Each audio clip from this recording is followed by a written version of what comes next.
Hello प्यारे बच्चों, आज हम 12th क्लास का मैट्रिक्स एंड डिटरमिनेंट चैप्टर्स को स्टार्ट करने जा रहे हैं। कौन से चैप्टर को? Matrix and determinant. ये एनसीईआरटी के ओनली 3rd और 4th चैप्टर हैं। जितना भी आपका 12th क्लास का कोर्स रहेगा, 12th क्लास का कोर्स में सबसे आसान टॉपिक है मैट्रिक्स एंड डिटरमिनेंट। बहुत आसान है ये, और बोर्ड में आता है आपके पास ये 10 मार्क्स का।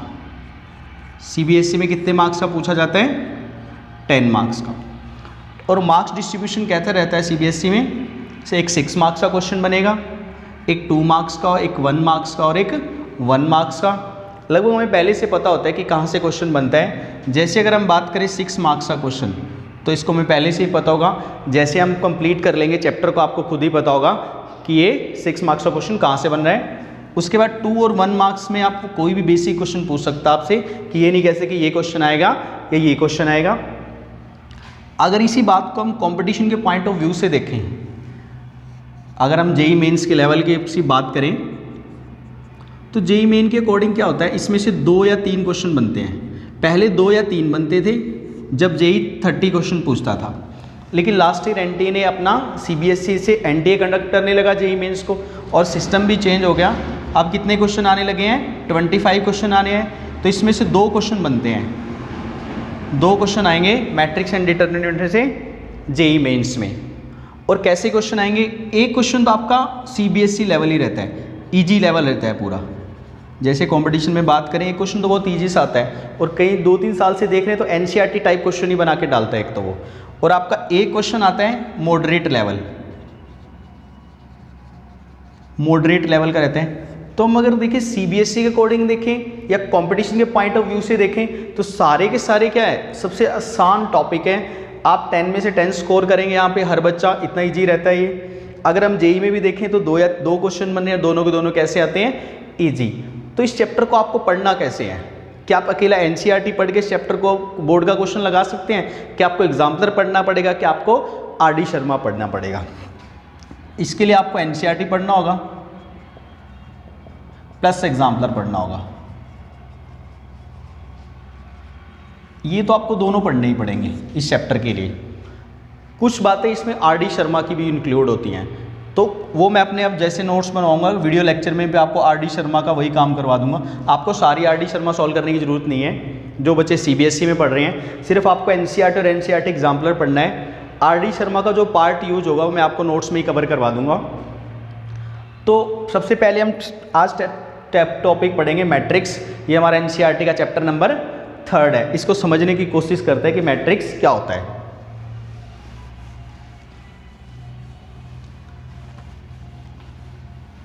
अब मैट्रिक्स की बात कर लेते हैं। मैट्रिक्स है, a matrix is a rectangular arrangement of numbers. जो मैट्रिक्स है वो क्या है? नंबर का रेक्टेंगुलर अरेंजमेंट्स, या इसको सिंपल भाषा में कहें तो नंबर ऑफ, कि ये नंबर को क्या करता है? अरेंज करता है। और नंबर कैसे हैं हमारे पास? रियल भी हो सकते हैं और कॉम्प्लेक्स भी हो सकते हैं। और फंक्शंस क्या करता है? ये फंक्शंस का भी अरेंजमेंट का। फंक्शन कैसे? रो होंगे जो हॉरिजॉन्टल लाइन होंगी। हॉरिजॉन्टल लाइन होती है हमारी X axis, as well as column. और कॉलम कौन सी होती है? हमारी वर्टिकल लाइंस। एक छोटा सा एग्जांपल देखते हैं इस पर। जैसे मैंने लिखा है, ये एग्जांपल ले लिया 2 3 6 8। अब जैसे क्या है, a matrix is a rectangular arrangement of numbers. Number का क्या है? ये अरेंजमेंट्स हैं। और किसका अरेंजमेंट हो सकता है? फंक्शंस का। फंक्शंस कैसे होंगे? जो रो होगा वो तो हॉरिजॉन्टल लाइन होगा, एक्स एक्सिस। अगर मैं इससे पूछूं ये लाइन कौन सी है? ये हॉरिजॉन्टल, ये भी हॉरिजॉन्टल। हॉरिजॉन्टल लाइन कौन सी होती है? एक्स एक्सिस, है ना। तो ये एक तो ये हॉरिजॉन्टल लाइन है और एक ये हॉरिजॉन्टल लाइन है। हॉरिजॉन्टल लाइन को क्या बोलते हैं? रोज। इसमें कितने रो हैं? 2 रो हैं। इसको मैं बोलता हूँ R1। R1 का मतलब फर्स्ट रो, और इसको बोलता हूँ मैं R2। R2 का मतलब सेकेंड रो। उसके बाद as well as columns. Column कैसी हैं? Vertical lines. वर्टिकल लाइंस कैसी? ये हो गया, इसको मैं C1 बोल रहा हूँ। C1 का मतलब फर्स्ट कॉलम। इसको क्या बोल रहा हूँ मैं? C2। C2 का मतलब सेकेंड कॉलम। आपसे पूछा जाए तो इसमें कितने रो और कितने कॉलम है, इसमें कितने रो हैं, 2 तो रो हैं और 2 क्या है इसमें कॉलम है। आप जो भी पढ़ोगे, जैसे नेक्स्ट हम अगली बात करेंगे इसी लेक्चर में ऑर्डर ऑफ ए मैट्रिक्स, वहाँ पे इस चीज़ को सीखेंगे। जो आपका ऑर्डर लिखा होगा यहाँ पे, जो ये वाला एलिमेंट होगा ये तो किसके लिए होगा, हमेशा रो के लिए होगा, और ये क्या किसको डिनोट करेगा, हमेशा कॉलम्स को डिनोट करेगा, रो कॉलम, रो कॉलम। वो सिंपल सा था। A matrix is a rectangular arrangement of numbers, real और कॉम्प्लेक्स। क्या है ये, नंबर का अरेंजमेंट है। नंबर कैसे उसके हैं, रियल भी और कॉम्प्लेक्स भी।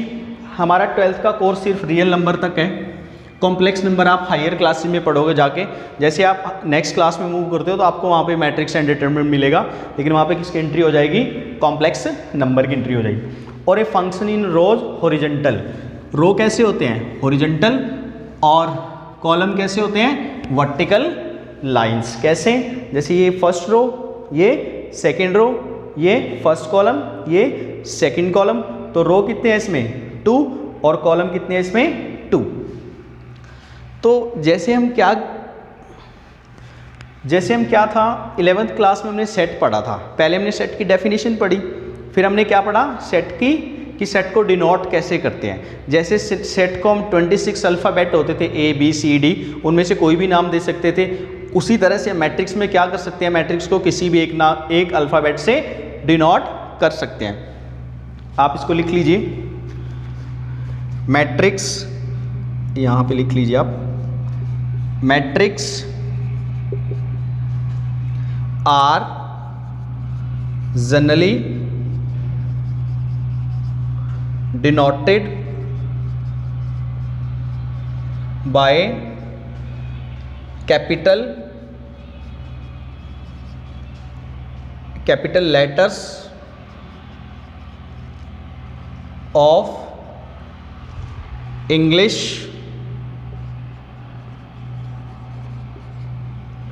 Alphabet.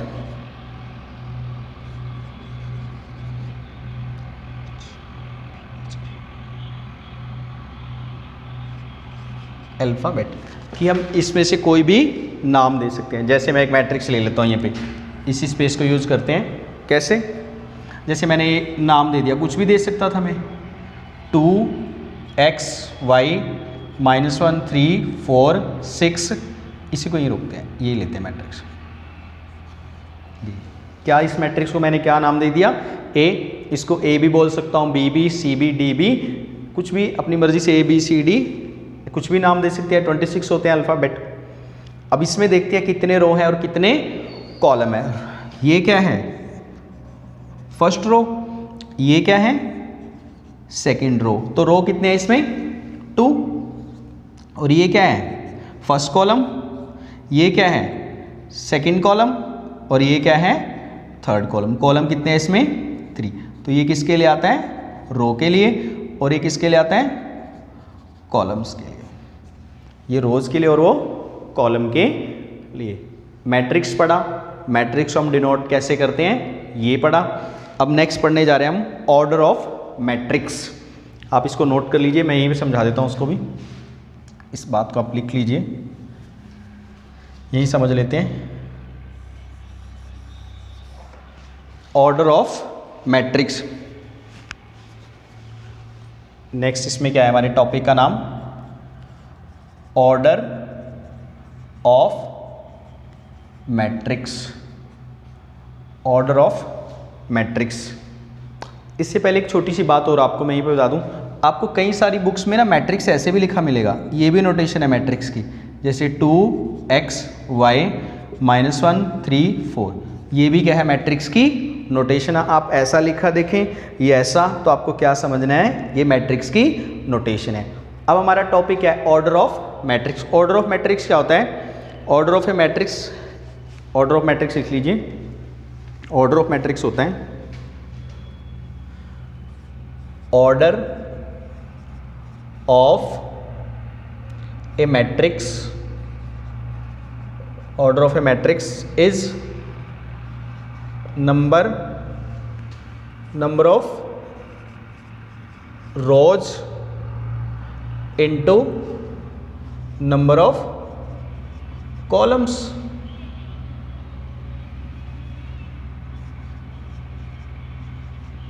Number of row into number of columns. किसी मैट्रिक्स का ऑर्डर कैसे बताएंगे कि उसमें कितने तो रो हैं और कितने कॉलम हैं। जैसे इस मैट्रिक्स की बात करूं तो इसमें रो कितने हैं 2, कॉलम कितने हैं 2, तो इसका ऑर्डर कितना है 2 क्रॉस 2। अगर मैं इस मैट्रिक्स की बात करूं तो इसमें रो कितने हैं 1 2 और कॉलम कितने हैं 1 2 3, तो इसका ऑर्डर कितना है 2 क्रॉस 3। जैसे एग्जांपल देखते हैं, इसका ऑर्डर बताना है। एक मैट्रिक्स ले लिया मैंने x y z a b c -1 2 3। जैसे मुझे ये वाली मैट्रिक्स चेक करना है कि इसका ऑर्डर कितना है। अब पहले तो इसमें रो देखेंगे कितने हैं और फिर देखेंगे इसमें कॉलम कितने हैं। जैसे इसमें देखते हैं रो कितने हैं, ये तो फर्स्ट रो हो गया, ये सेकंड रो, ये थर्ड रो। रो कितने हैं इसमें 3, first row second row third row तो है 3। अब इसमें कॉलम चेक करते हैं। कॉलम ये कितना है फर्स्ट कॉलम, ये कितना है सेकंड कॉलम, ये कितना है थर्ड कॉलम। तो कितना है इसमें रो भी 3 है और कॉलम भी 3 है। तो ऑर्डर ऑफ मैट्रिक्स एक्स कितना हो गया, order of matrix x, x का ऑर्डर कितना हो गया 3 × 3। मैंने आपको पहले ही बताया था ये किसके लिए आएगा, रो के लिए, और ये क्या होता है कॉलम।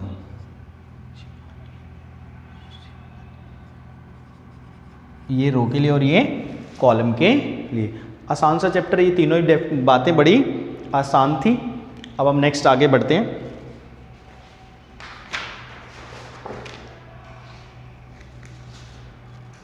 अब हम छोटे छोटे क्वेश्चन पढ़ेंगे जो बोर्ड में पूछे गए हैं। एनसीईआरटी में इनको दे रखे हैं, लेकिन एनसीईआरटी में बहुत कम दे रखे हैं, इसको बहुत वाइड लेके जाना पड़ेगा जो अभी हम क्वेश्चंस पढ़ने जा रहे हैं। जैसे हम फर्स्ट क्वेश्चन देखते हैं, तो पहला क्वेश्चन पढ़ते हैं।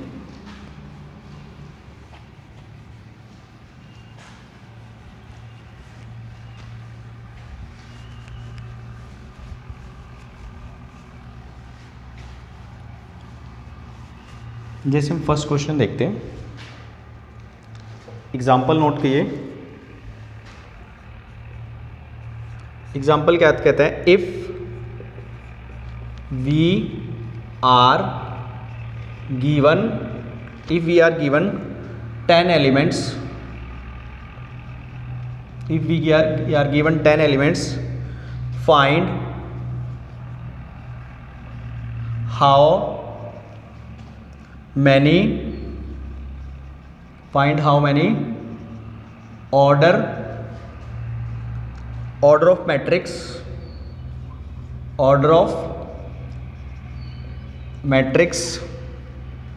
you can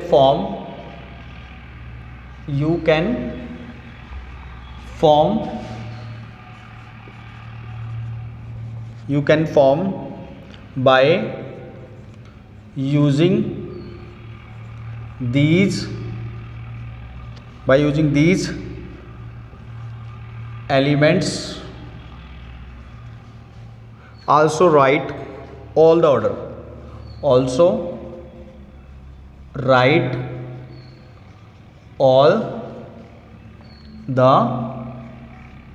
order.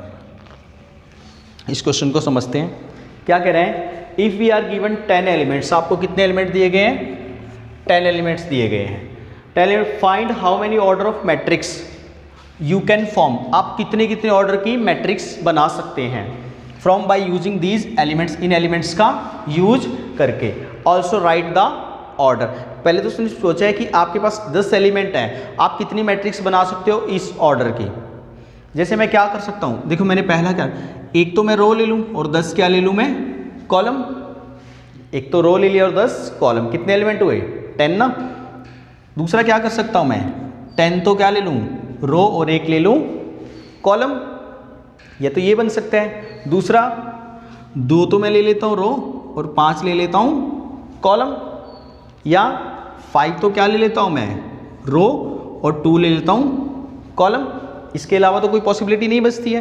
देखो 1 × 10 इसमें भी 10 एलिमेंट है, 10 × 1 इसमें भी 10 एलिमेंट है, 2 × 5 इसमें भी 10 है और 5 × 2 यहाँ भी 10 एलिमेंट है। तो कितने ऑर्डर पॉसिबल हुए 1 2 3 4। नंबर ऑफ ऑर्डर कितने पॉसिबल हुए? नंबर ऑफ ऑर्डर कितने पॉसिबल हुए? 4। अब इसी क्वेश्चन को आगे बढ़ाते हैं। मान लो 10 की जगह कितने एलिमेंट रिप्लेस कराते हैं? अब आपके पास 20 एलिमेंट है, क्वेश्चन क्या है? बिल्कुल सेम है। एक क्वेश्चन सीख लेना आप, सारे एक जैसे होंगे। अब 20 के भी क्या करेंगे आप? ऐसे ही ऑर्डर बना के देखेंगे। कैसे? मैं एक तो रो ले सकता हूँ और 20 कितनी ले सकता हूँ? कॉलम। या तो मैं ऐसा कर सकता हूँ, या 20 तो क्या ले सकता हूँ? रो, और एक ले सकता हूँ कॉलम। ऐसा कर सकता हूँ। या और क्या कर सकता हूँ? 4 तो रो और 5 कॉलम, या 5 रो 4 कॉलम, या 2 रो 10 कॉलम्स, या 10 रो 2 कॉलम्स। देखो हर में कितने एलिमेंट हैं? यहाँ भी 20, यहाँ भी 20, यहाँ भी 20, यहाँ भी 20, यहाँ भी 20 और यहाँ भी 20। तो कितने ऑर्डर हुए? नंबर ऑफ ऑर्डर कितने हुए? नंबर ऑफ पॉसिबल ऑर्डर आपके पास बने 1 2 3 4 5 6। अब जैसे आपके पास 30 एलिमेंट आएंगे, आप वहाँ तक भी फाइट मार लोगे। 50 एलिमेंट आते ही आपको कन्फ्यूजन होने लगेगा। 100 एलिमेंट आएंगे, 1000 एलिमेंट आएंगे, तो उन चीज़ों को आप कैसे सॉल्व करेंगे? अब देखो जैसे हमारा पेपर क्या हो गया? ऑब्जेक्टिव हो गया है। 20 मार्क्स के जो ऑब्जेक्टिव, 10 आपके पास ऑब्जेक्टिव आएंगे मल्टीपल चॉइस वाले, और 4 आपको लिखने वाले होंगे। 1 मार्क्स में सिर्फ आपको आंसर सही होना चाहिए आपका। और आंसर सही के लिए मैं आपको एक शॉर्टकट तकनीक सिखाने जा रहा हूँ। शॉर्टकट से देखना आप क्वेश्चन को कैसे डील करोगे। कितने भी एलिमेंट आ जाएं तो आपको हमेशा शॉर्टकट से करना है आगे से। कैसे? जैसे आपका 10 है, शॉर्टकट मेथड पढ़ते हैं इसको, फिर इसके लॉजिक के पीछे जाएंगे कि ऐसा क्यों हुआ। शॉर्टकट कैसे? जो भी आपको नंबर दे रखा हो यहाँ पे, उसका प्राइम फैक्टराइजेशन कर दो। कैसे? 2 से किया 5, 5 से किया 1, तो 10 को क्या लिख सकता हूँ मैं? 2 की पावर 1 इंटू 5 की पावर 1। तो आप नंबर ऑफ ऑर्डर कैसे निकालोगे? नंबर ऑफ ऑर्डर, बहुत ध्यान से, जो भी पावर आए, सबसे पहले तो प्राइम फैक्टराइजेशन करना है।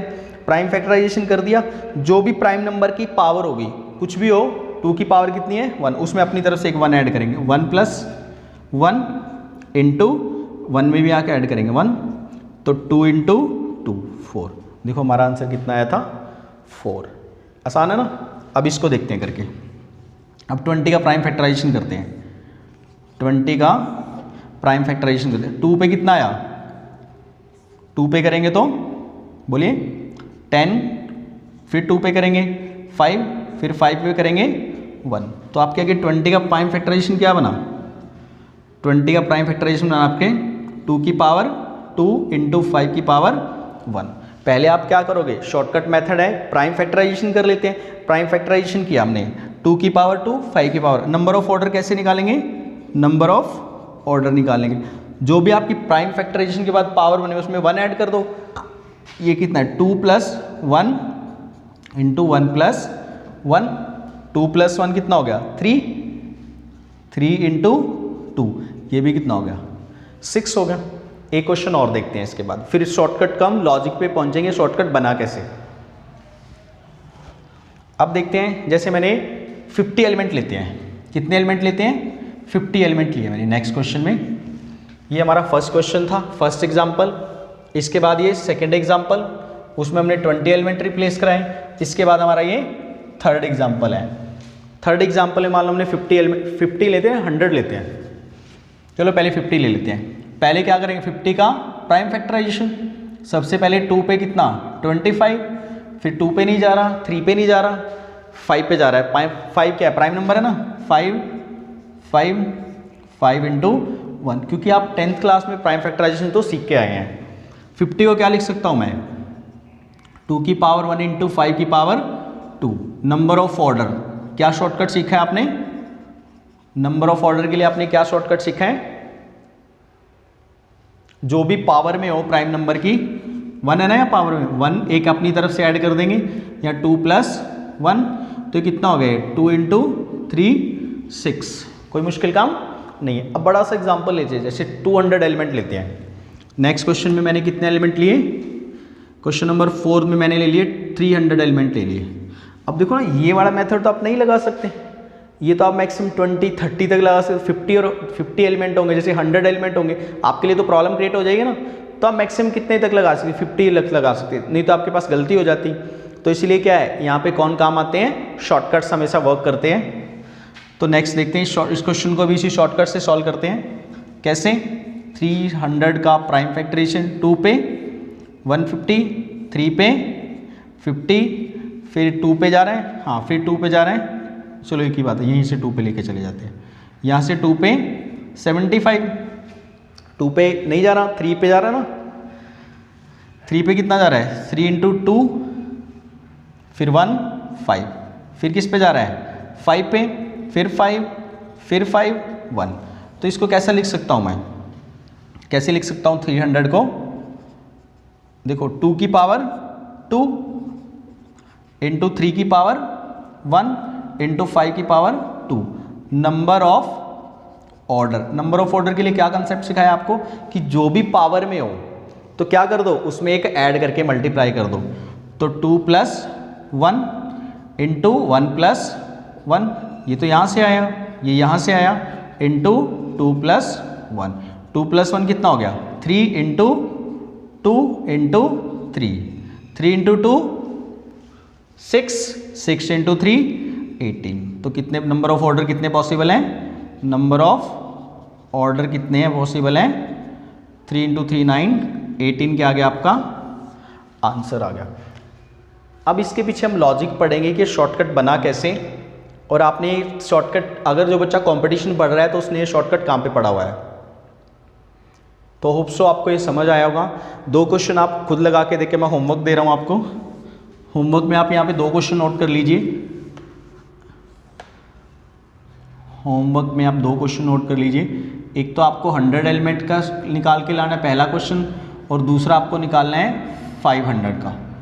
ये दोनों क्वेश्चन आप लगा के देखेंगे, फिर आपको समझ आएगा। इन एनी के हिसाब से दोनों क्वेश्चन में से नहीं बन पा रहे तो फिर आप कमेंट बॉक्स में बताएं, या पर्सनली मेरा नंबर भी दिया गया है लिंक में, आप वहाँ में मुझे कॉल करके डायरेक्टली भी पूछ सकते हैं इस क्वेश्चन को।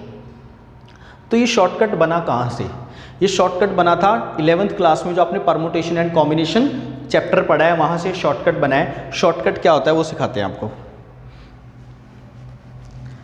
ये आप, मैं थोड़ा सा रफ कर देता हूँ इसको, ये वाला क्वेश्चन मैं रफ कर देता हूँ, पहले नोट कर लेना। ये लिखो, शॉर्टकट मेथड, किसके लिए मेथड है shortcut? For number of orders, कि नंबर ऑफ ऑर्डर्स कैसे निकालते हैं। आपको कोई ना कोई नंबर दिया होगा, उस आपको नंबर ऑफ ऑर्डर में क्या होगा? नंबर ऑफ ऑर्डर कैसे निकालेंगे आप? देखो यहाँ पे क्या था, कोई ना कोई नंबर दिया होगा, नंबर दिया तो उसका क्या किया आपने? Prime factorisation. जैसे पहला नंबर था P1, इसकी पावर थी α1, दूसरा प्राइम था P2, उसकी पावर α2। जैसे पहला 2 था, 3 था, इनको मैंने नाम दे दिए। नेक्स्ट मान लो नंबर है आपके पास, थर्ड नेक्स्ट प्राइम है, उसको मैंने P3 बोल दिया, α3, ऐसे बढ़ते Pn αn। तो पहले तो आप क्या करोगे, हमने क्या किया? Prime factorisation. पहले क्या करोगे? उस नंबर की प्राइम फैक्टराइजेशन। जैसे यहाँ पे भी प्राइम फैक्टराइजेशन की, यहाँ पे भी प्राइम फैक्टराइजेशन की, यहाँ पे भी प्राइम फैक्टराइजेशन की। फिर आपने क्या किया? सब में 1 ऐड किया ना, तो ये क्या बना? α1 + 1 इंटू α2 + 1 इंटू α3 + 1, ऐसे बढ़ते बढ़ते αn + 1। ये क्या बन गया? शॉर्टकट बन गया। जैसे हमारा 100 वाला है, 100 वाला हमने नहीं निकाला ना, 100 वाले पे लगा के देखते हैं। एक क्वेश्चन और करते हैं, क्वेश्चन नंबर 5। मान लो आपको 100 एलिमेंट दे दिए, सेम ही क्वेश्चन है, ये क्वेश्चन सेम है, सिर्फ 10 की जगह कितने रिप्लेस कराए एलिमेंट? 100। आप 100 का क्या करेंगे? पहले तो आप प्राइम फैक्टराइजेशन करेंगे 100 का। 100 का प्राइम फैक्टराइजेशन पहले 2 पे 50, फिर 2 पे 25, फिर ये किस पे जाएगा? 5 पे 5, फिर 5 पे 1। तो मैं 100 को कैसे लिख सकता हूँ? 100 को लिख सकता हूँ मैं 2⁻2, 5⁻2। तो नंबर ऑफ ऑर्डर क्या बना बच्चों? अब इजीली आपको समझ आएगा, 2 + 1 इंटू 2 + 1, 3 इंटू 3, तो 9 आंसर बन गया आपका। आप इसको खुद बना के भी देख सकते हो। तो हमने ये कुछ एग्जांपल्स पढ़े इसके ऊपर। अब हम नेक्स्ट क्वेश्चन पढ़ते हैं।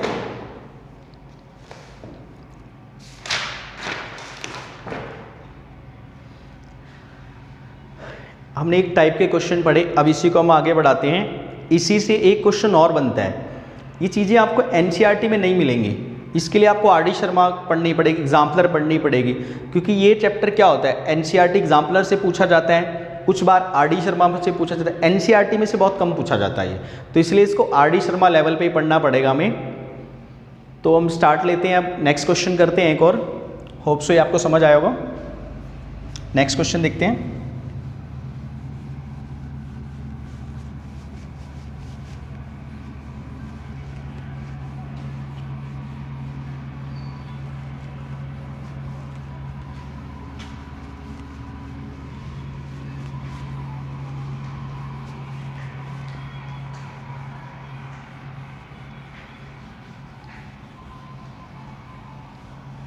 नेक्स्ट क्वेश्चन देखते हैं हम।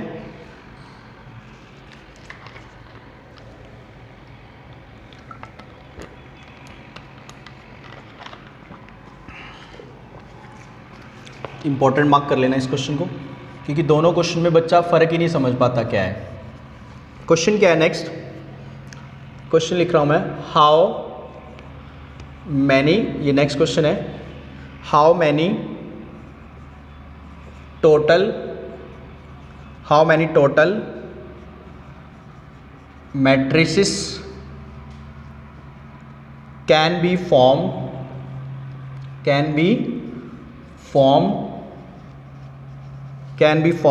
by using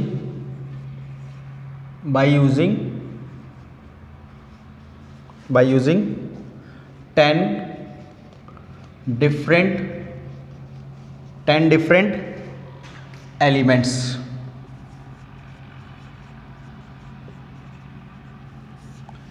अब क्या क्वेश्चन है, पहले तो उसने क्या पूछा था, नंबर ऑफ ऑर्डर। अब question, how many total matrices can be form by using 10 different, आपको कोई 10 एलिमेंट दे दिए, आप कितनी मैट्रिक्स बना सकते हो। देखो ना, फॉर्म्ड वर्ड क्या होता है, परमुटेशन, सेलेक्ट देन अरेंज, हमने 11th क्लास में बहुत अच्छे से पढ़ा। अब मान लो 10 एलिमेंट है, देखो मैं ऐसी मैट्रिक्स बना सकता हूँ, एक एलिमेंट ले लिया मान लो ये है ना, एक ऑर्डर की कितनी बना ली मैंने, 1 क्रॉस 1 की 10 तो ये बन गई। अब ऐसे तो मैं फिजिकल काउंटिंग तो नहीं कर पाऊंगा, तो इसके लिए क्या होगा, कोई ना कोई शॉर्टकट होगा, और उसी शॉर्टकट से क्या बनेगा, देखो इसका आंसर कैसे लिखना है आपने पेपर में। आंसर, जब भी आपको ऐसा क्वेश्चन दिखे तो आपको कौन शॉर्टकट मेथड है इसके लिए, पहले शॉर्टकट मेथड लिखें,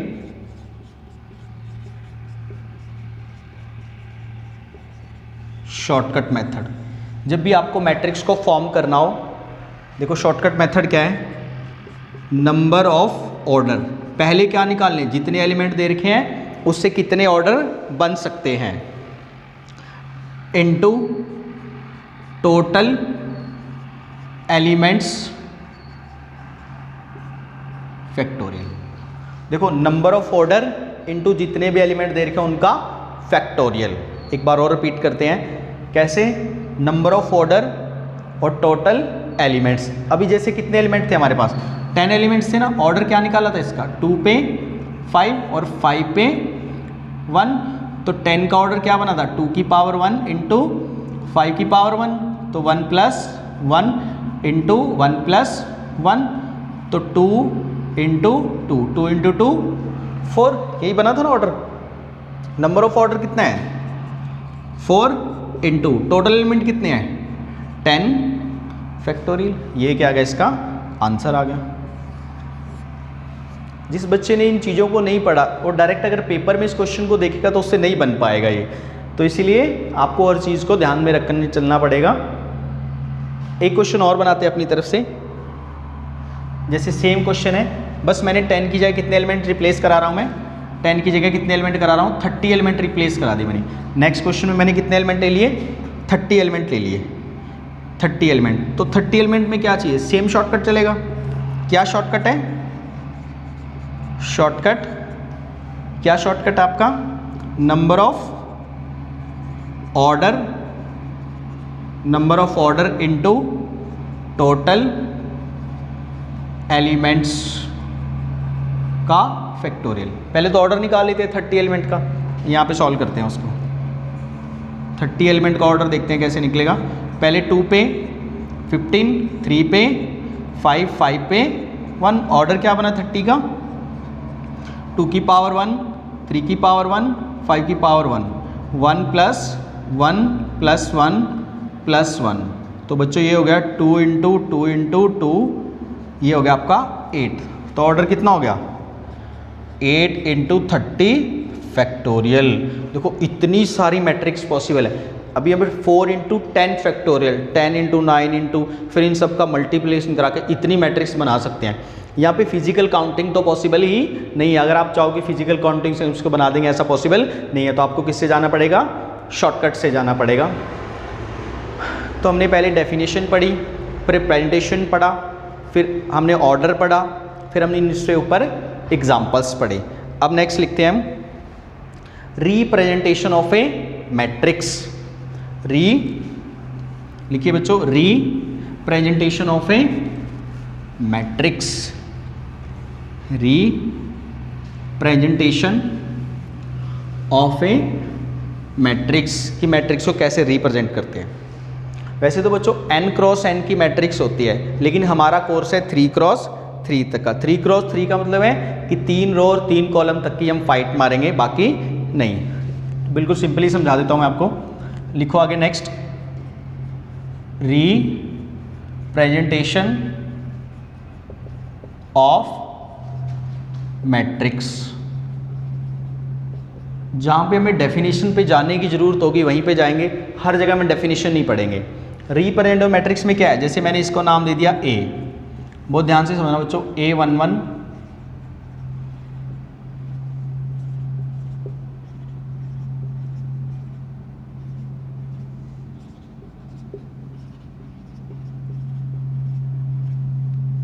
जैसे हम यही देख लेते हैं, ये क्या है, ऐसे रिप्रेजेंट करते हैं मैट्रिक्स को, और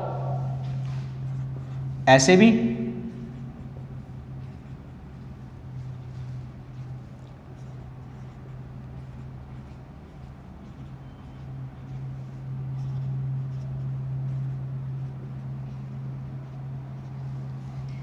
ऐसे भी रिप्रेजेंट कर सकते हैं। स्टार्ट लेते हैं फिर इसको। अब पहले देखते हैं इसमें कितने रो हैं। ये तो आपका फर्स्ट रो है, ये क्या है आपका सेकंड रो है, ये क्या आपका थर्ड रो। रो कितने हैं इसमें, 3 क्या है रो है। और कॉलम कितने हैं इसमें, कॉलम में देखो, ये आपका फर्स्ट कॉलम, ये पूरी लाइन, ये आपका सेकंड कॉलम, ये वाली पूरी लाइन, ये आपका थर्ड कॉलम, ये वाली पूरी लाइन। तो क्या है 3 क्रॉस 3। ऑर्डर कितना है इसका, 3 रो 3 कॉलम्स। ऑर्डर क्या हुआ इसका, ये किसके लिए आता है, रो के लिए, और ये किसके लिए आते हैं, कॉलम्स के लिए। मान लो आपको एक मैट्रिक्स दे के पूछे कि इसमें कितने एलिमेंट होंगे, तो आप क्या करो, ऑर्डर की मल्टीप्लाई करा दो, तो वही क्या आ जाते हैं उसके एलिमेंट। तो कितने एलिमेंट है इसमें, देखो 3 इंटू 3 9 एलिमेंट है। जैसे मैंने सिंपली एक मैट्रिक्स लिख दी कि बोलो भी जिसका ऑर्डर तो 200 इंटू 3 है, तो इसमें मैं एलिमेंट कितने हैं, 200 इंटू 3 600 क्या है इसमें टोटल एलिमेंट है। ऑब्जेक्टिव क्वेश्चन हो, आपसे कुछ भी पूछ सकता है। अब इस बात को समझते हैं कि इसका क्या मतलब हुआ A12 का।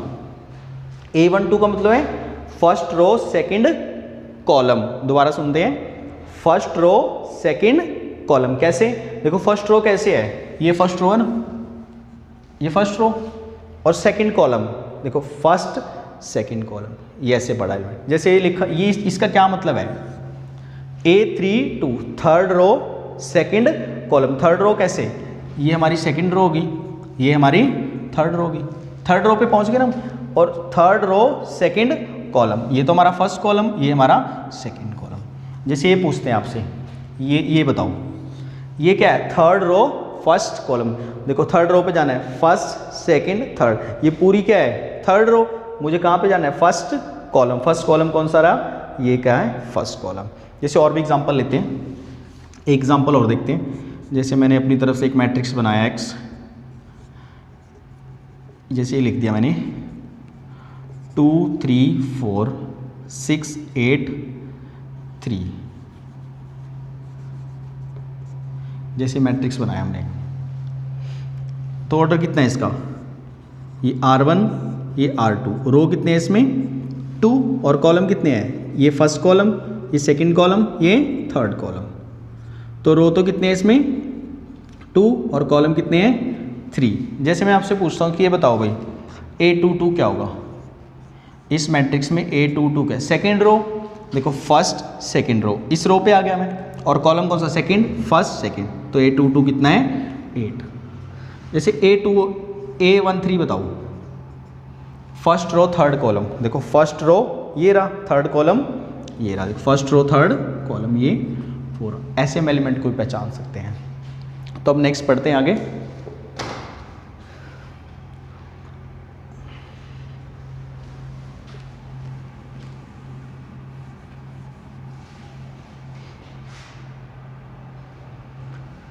अब इसी की कॉम्पैक्ट नोटेशन होती है।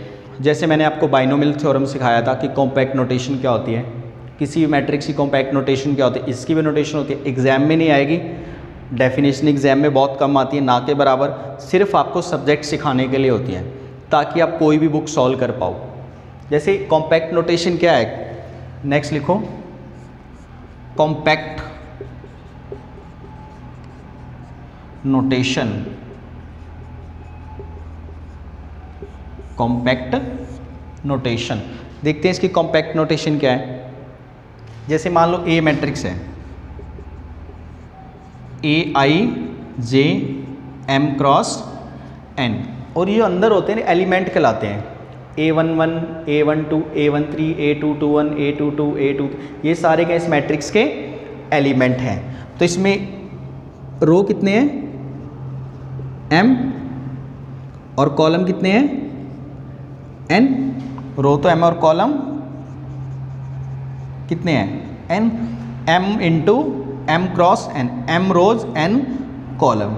तो I की वैल्यू कहाँ तक जा रही है M तक, I की वैल्यू कहाँ तक जा रही है 1 2 3 M तक जा रही है ना। रो कहाँ तक जा रही है M तक जा रही है ना। और कॉलम J की वैल्यू कहाँ जा रही है N तक, 1 2 3 इंटू N। ये क्या प्रेजेंटेशन ऑफ मैट्रिक्स। अब एक छोटा सा एग्जाम्पल और लगाते हैं।